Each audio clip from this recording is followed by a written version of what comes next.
Jewish tradition and the fact that, you know, the refugees, in order to get by, had to change name and dates.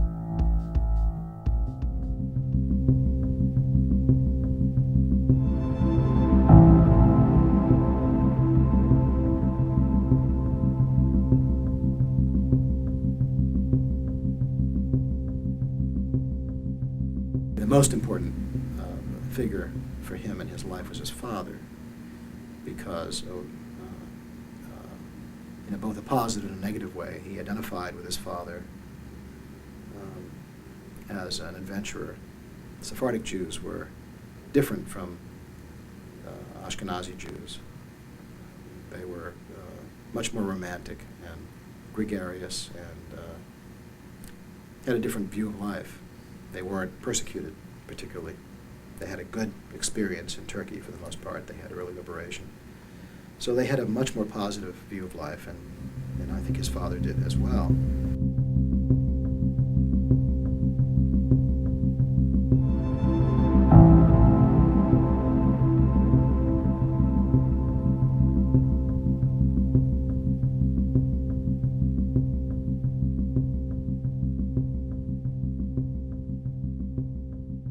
He told me that he was born on the Black Sea on a ship in a storm, and that my Omama, my grandmother, was only 15, which was true, and that she thought she had given birth to the Messiah. You know, I mean, every woman at that age, my gosh, she was a child, and she had her firstborn son. I suppose that makes sense, you know. She knew he was different. She couldn't quite understand him, you know. She couldn't. But she knew he was a grosso genie, which means a big genius, you know. Absolutely. And there was nothing she could do about anything else he did or whatever.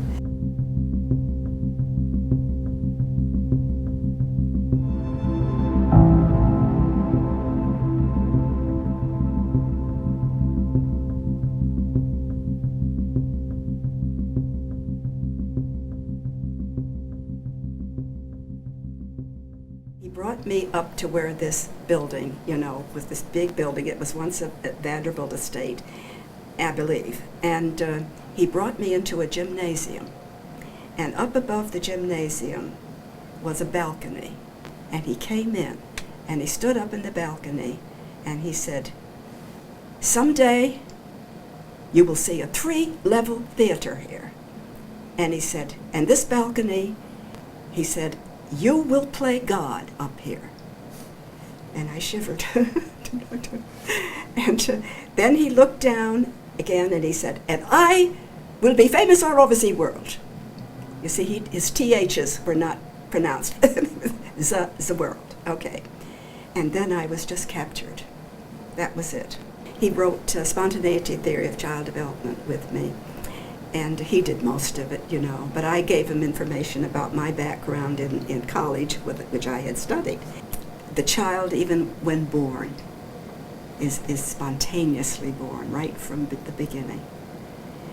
And it is the whole child, in other words, the development there has to be spontaneous. And if you try to force stereotypes on them, which they do in school, you know, you often crush that. And they do. I have been a teacher of elementary, and I know that you can crush the individual and give them a poor self-esteem. When my daughter was 2 years old, as a matter of fact, he said, "I think you should have a piano." He said, "You go and you select the one you want." So I got a second-hand Steinway. Beautiful big piano. And there again, you see. And all this time, I have to put this in. At that time, he was womanizing. But he said, "I want you to have a piano."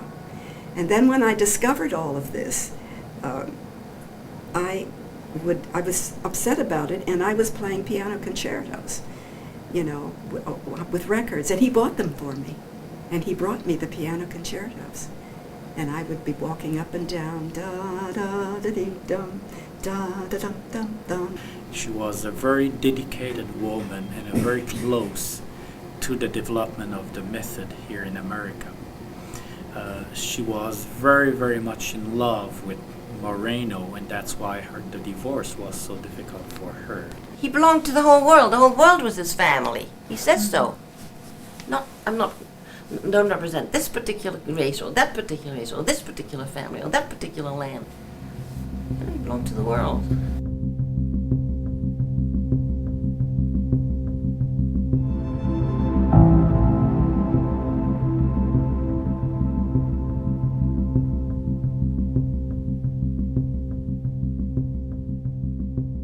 I think she was the role model for psychodramatists much more than Moreno himself. She was much more down to earth, and she had this ability in any circumstances to get right close to a process and close to the people. That's why she is so much loved and beloved by everyone. And the day may come when we will be able to sort out more her scientific contribution. Well, I have to tell you first that when I first met him, I was surprised as he didn't look like a physician. He looked like an artist. Mm-hmm. We used to walk through Grand Central Station, and the conductors would say, "Good evening, Mr. Wagner." Mm. They could see the music in him, I guess. He looked like an artist, like an actor, or like a director for the theater. This is the theater of Psychodrama. The director is Dr. J.L. Moreno, who is now coming onto the stage. How do you do? It is a great pleasure to meet you here today. The best way of introducing you into the meaning of psychodrama is if one of you would step up upon the stage and talk with me about it. What about you? Yes, Doctor, I have a question. Why don't you come up? I was smart enough to know, right from the beginning, this is probably the only true genius I'll ever meet in my life. Mm-hmm. At least I recognized him. Mm-hmm. And that recognition was important to him. That's what clicked, made our relationship. I would make a remark about something that was happening in the world, and he'd say, "What did you say?" He always paid attention to what I said. And I always don't think it was a throwaway line. That's an observation I made. Not particularly brilliant. Mm-hmm. I didn't see myself as particularly brilliant. He saw me as brilliant. And he said, "What did you say?" And I would repeat. He said, "That's very important. Let's go and work." And out would come pages and pages and pages of dictation. Mm-hmm. Now, it was like I had tapped a wellspring in him somehow. Mm-hmm. That was one of my major contributions. He always had good supporters in women. He always said that, I know what to do with women better than with men, he said, in relationships. Mm. He always felt that women were always available to nurture and to serve. And men always had their ego got in the way, he felt. My father and Zerka styles are very different.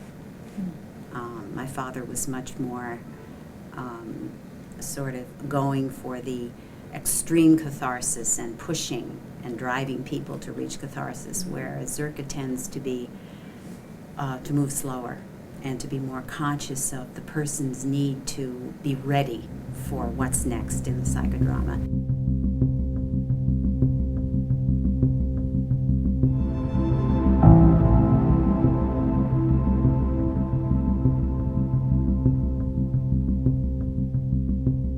The only memory I have of sort of a more normal childhood was when I was with my mother in Beacon.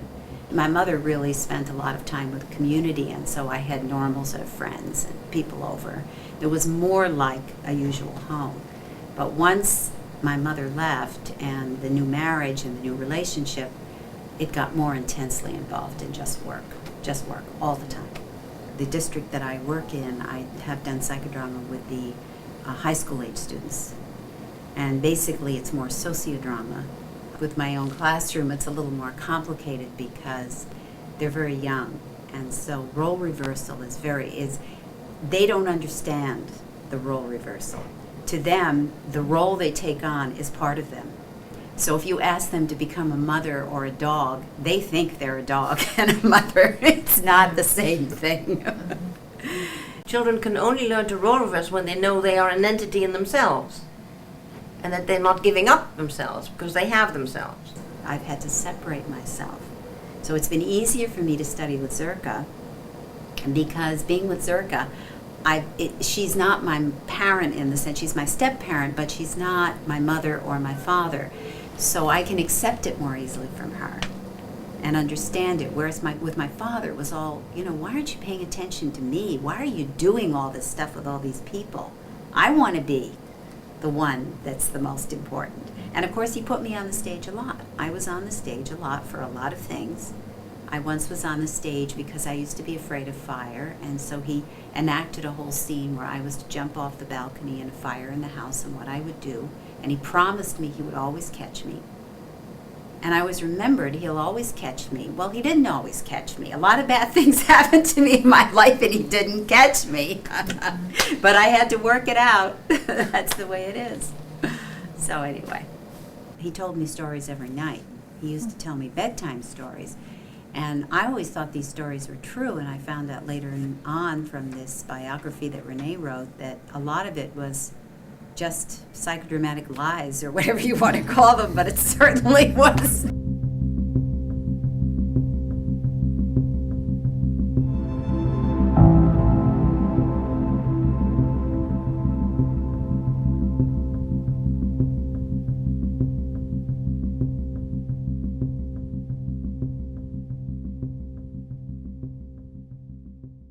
Very thing was known about the European, and most of the people believe on this side of the continent in America that a lot of it was pure invention or exaggeration.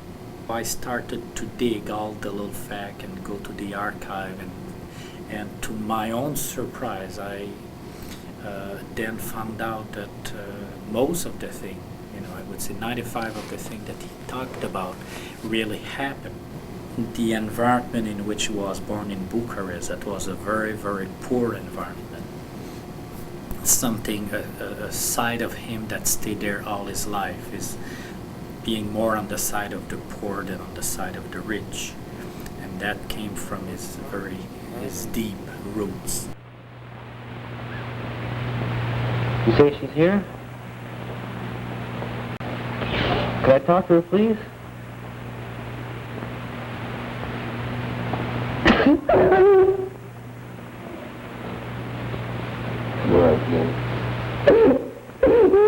What's the matter, Gary? What's the matter? What is the matter? What is it, Gary? Come on, tell me, what is it? What is it? Did you... She doesn't want to talk to you? She wouldn't want to talk to me. She says we spit no teeth. Why do spit no teeth? Yes.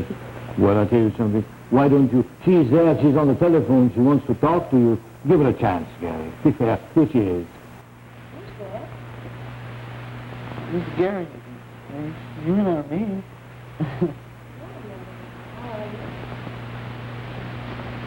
Oh, pretty good. How are you getting along? He loved the weak and the helpless and the sick. The others didn't need his help, right? So much. He says that if it would not have been for Marianne in Bad Faslau, he would not have produced what he did. He needed this kind of alter soul or other person beside him that make him breathe into life, but in more fullness.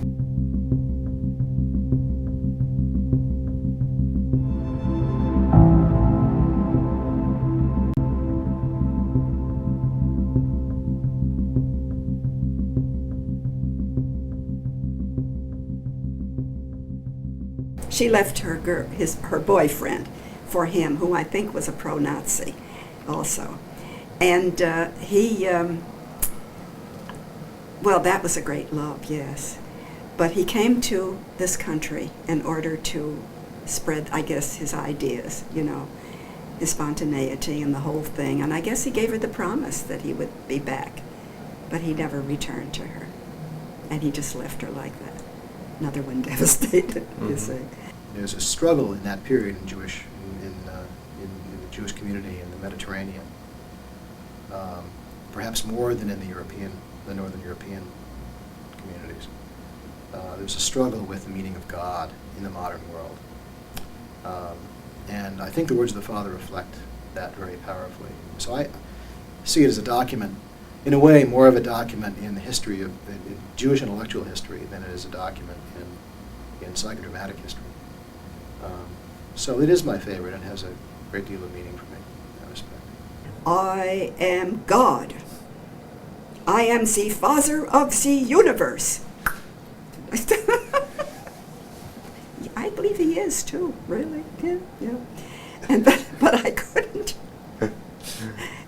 But later on, I realized what he was saying is that we are all co-creators of God's universe, and nobody could quarrel with that. Well, I always thought that it was I thought my father was God as a child, of course, which is, I guess, a common thing for children to think. So I thought that he wrote this book, that God had written this book, and I got it all mixed up with him being God and have written this book, because he used to read it to me in the bedtime stories. The whole idea that man is a cosmic being and not just a psychological being or an economic being or a, physical being, more than that. They resisted that idea. There was a lot of misunderstanding, and very often the people who did understand it didn't have the power to help him with it, to become helpful auxiliary egos and interpreters. Besides which, he was in some ways, was greatly influenced by Jesus of Nazareth. He had quite a thing about Jesus, and that I wasn't going to mention either. But he did admire him very much. But what he said was, the people failed him. He was great. Yes, he was great. But the people failed him, you see. But he said, what I give and what I offer will be beyond that. And he had a picture on a book, I don't know if you saw it, healing. Jesus was a healer. He's healing this woman. Rise, rise, So he felt that he could do what poor dear Jesus couldn't accomplish, you see.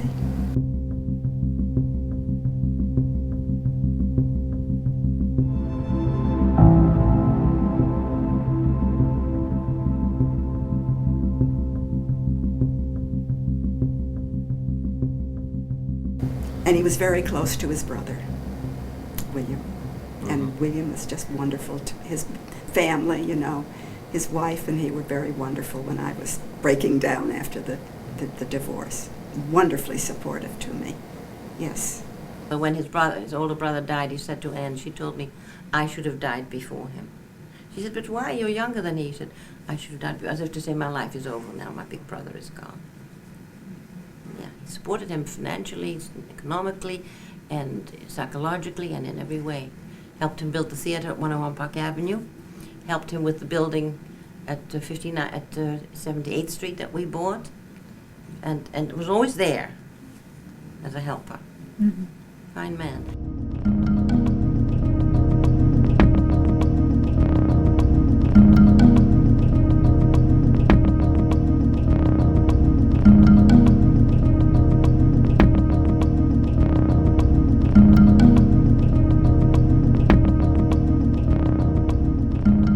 Probably the best friend he ever had, who anonymously used to give money to support him. My father was terrible with money. And if it hadn't been for William, he couldn't have done what he did.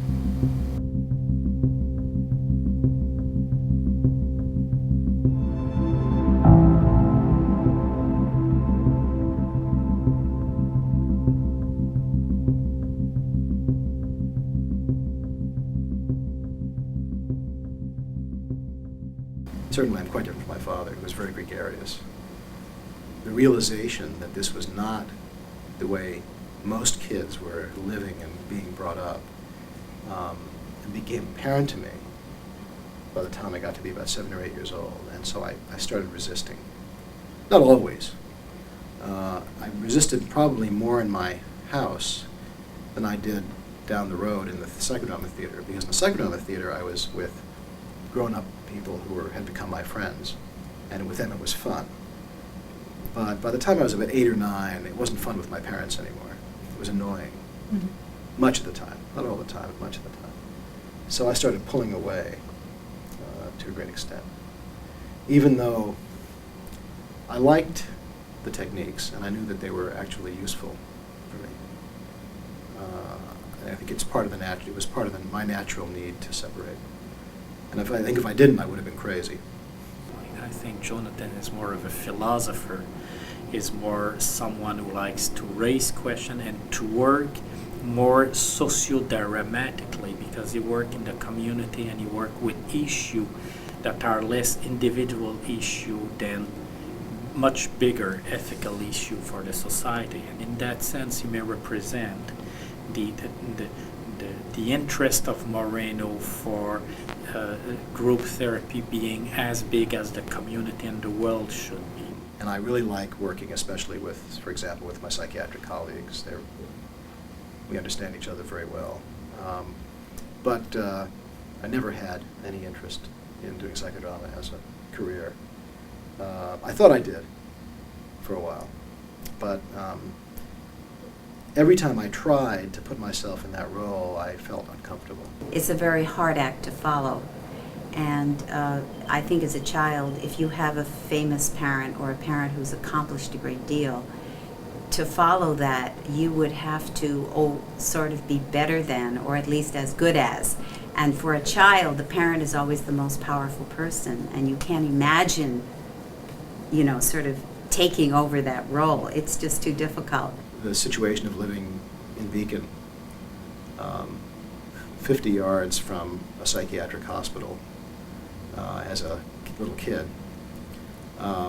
with a lot of very dynamic and interesting people coming through to be trained, but also living in a small working class town of about 14,000 people, where I always went to the public schools. I was not sheltered. And so I'd go from this very odd, eccentric environment of the institute, the sanitarium, with mental patients and famous sociologists and psychiatrists and psychologists and other kinds of lunatics coming through. First of all, he was unprepared his whole life for parenthood. He was very poorly suited to the role, biological or social parenting. I imagine that he must have felt somewhat conflicted, knowing what he should do and how he should be involved with a young son, at the same time knowing how little time he had and knowing that he was not well suited to the role of being to the paternal role for his own son. On the other hand, because of his interest in the dynasty, he was very attracted to me and quite interested, but he was more of an observational than a dynamic kind of an interest. Really didn't have a close relationship, I think, except in a symbolic way. I mean, in his mind, he projected a lot on me. But I think we really got to be close when I came back from college. And I was old enough and had enough experience to relate to him in a way that he could enjoy. You also have to realize that it was very difficult as an adolescent to have these parents, both because they were loud and, especially my father, embarrassing. No adolescent likes to be embarrassed by his parents. And also because they were funny looking. I mean, when we traveled, this was a one-armed lady, 30 years younger than this old portly man, and a kid.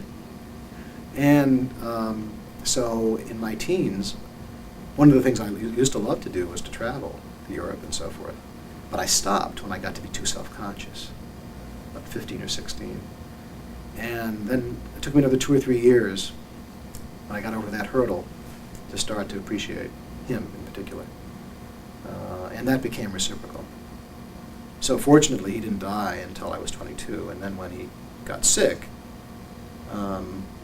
we really got to be very close.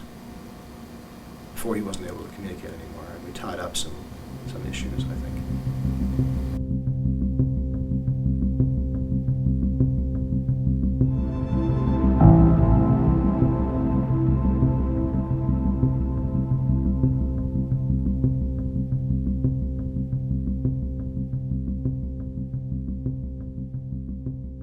There are people who've told me that Jennings was, if anything, underrepresented in the credit for Who Shall Survive. Helen Jennings undoubtedly is a tragic figure in some respects, gave her life to her work, and hasn't been fully appreciated.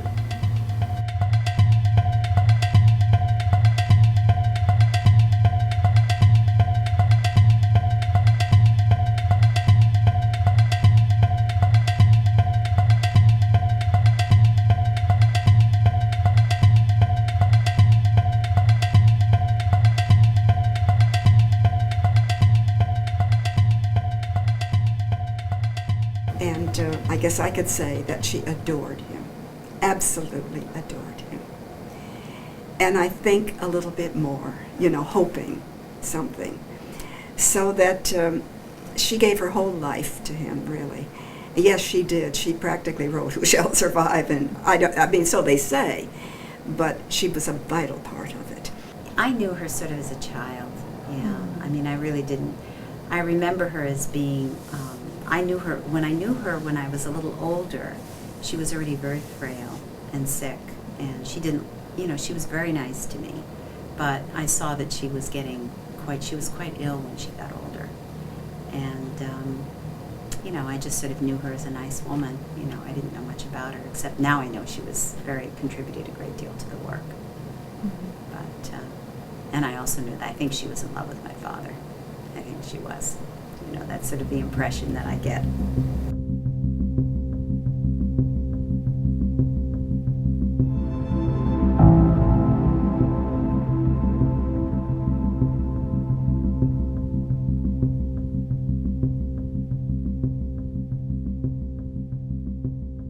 I came because of Regina, who then left her mother. The parents, Florence and Jacob Moreno, talked it out together, and Zerka accepted her.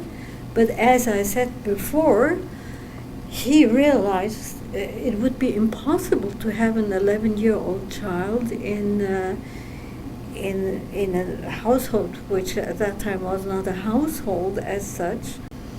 And even if they would build one up, well, he did not marry Zerka to become a housewife or a stepmother to Regina and so on. They felt they should have a fourth person in the house. She was basically supposed to be a companion for me. We'd had other people working for us, but it didn't seem to work out very well.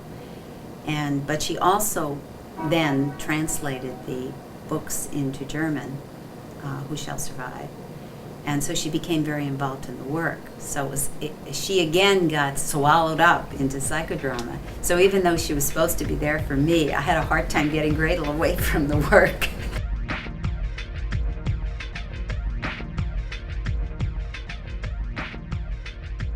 The housekeeper comes again, please come. And he had his leg over the railing by the bedside. And he said, I must go to the lecture hall. And then I thought, my God, now I can only apply his own methods, reality test. And I said to the housekeeper, let's help the doctor to get rest. And we helped him. First we gave him the house coat. We helped him out of the bed. And he was standing there. His legs were shaking, and still he said, I must go to the lecture hall. And I held his arm a little bit, and then never forget these two different glances at the same time. I must go to the lecture hall, as Moreno always felt so certain where he had to go. Nobody could stop him. And this time his strength had failed. So we put him back to the chair, and he closed his eyes, and he looked very sunken. And then we helped him back to bed, and I thought that must have been the most terrible moment for this man who he was so much a man of willpower also. And as he was back in bed, silent, I got a book, The Words of the Father. And I read perhaps 2 or 3 poems. And he fell asleep. And in the evening, Osla Schützenberger comes back from New York. Is he still alive? Is he still alive? Yes. Nothing has changed except for this trial. And we were then sitting upstairs in the house talking. It was later at night, after 10 o'clock.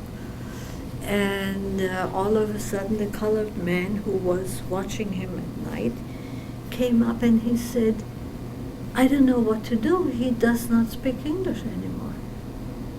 He speaks to me in another language. He always calls some word. It seems to be a name. And when I talk to him in English, he replies in another language. I don't know. So Anne said to me, you better go down. And I never forget, he was on his bed and a little dim night lamp shade there. And I would just sit down, and he had the eyes closed. And I waited for him, or perhaps I said, can I do anything for you? He opened his eyes, he looked at me, and he said, Noch ein Gedicht, still one more poem. So I read another poem. He kept his eyes closed. It was as if he was listening to his own inspiration for his life, which was now ending. So touching. Had the eyes closed, he listened to the words of the Father. Then he opened them again. Noch ein Gedicht. And it repeated itself. And I think I read 5 or 6 poems to him. And then he fell asleep. And from that evening on, he could not speak English anymore. Not even with the head nurse from his own hospital he had worked with many years, who she came to help him in the morning and so on. Couldn't speak English anymore. Also with Zerka, he spoke German. Strange. But it was really a life cycle closing, I had the feeling.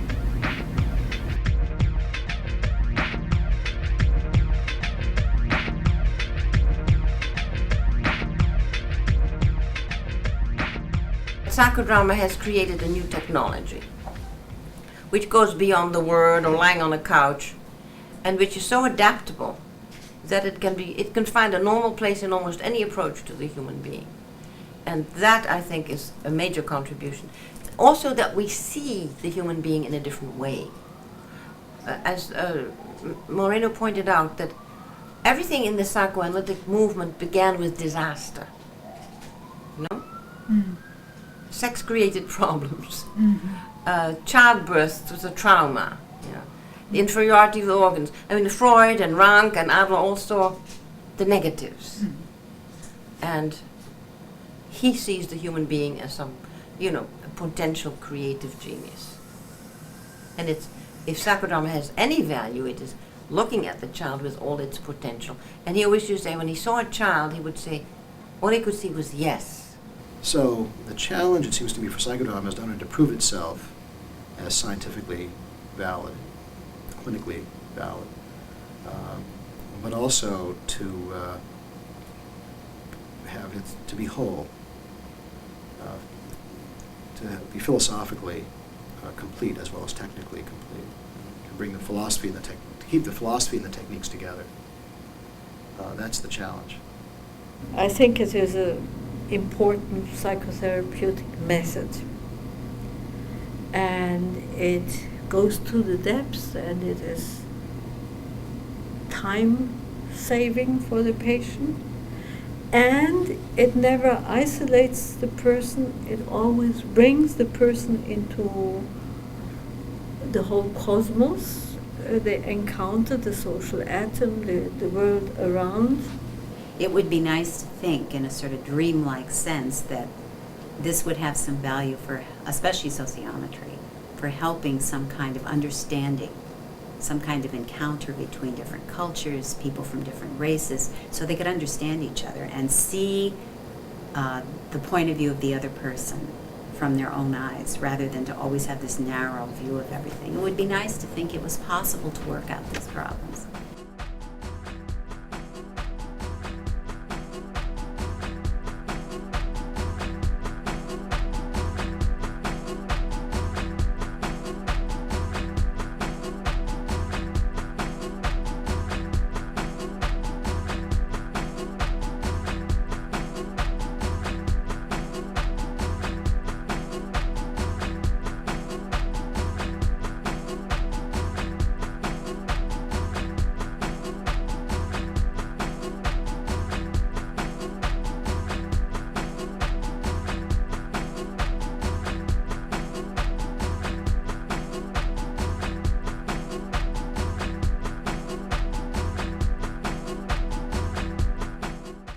Yes, you are a good person. Yes, you are a whole person. Yes, you can heal. Yes, there is a life for you. There is hope. That's the important message.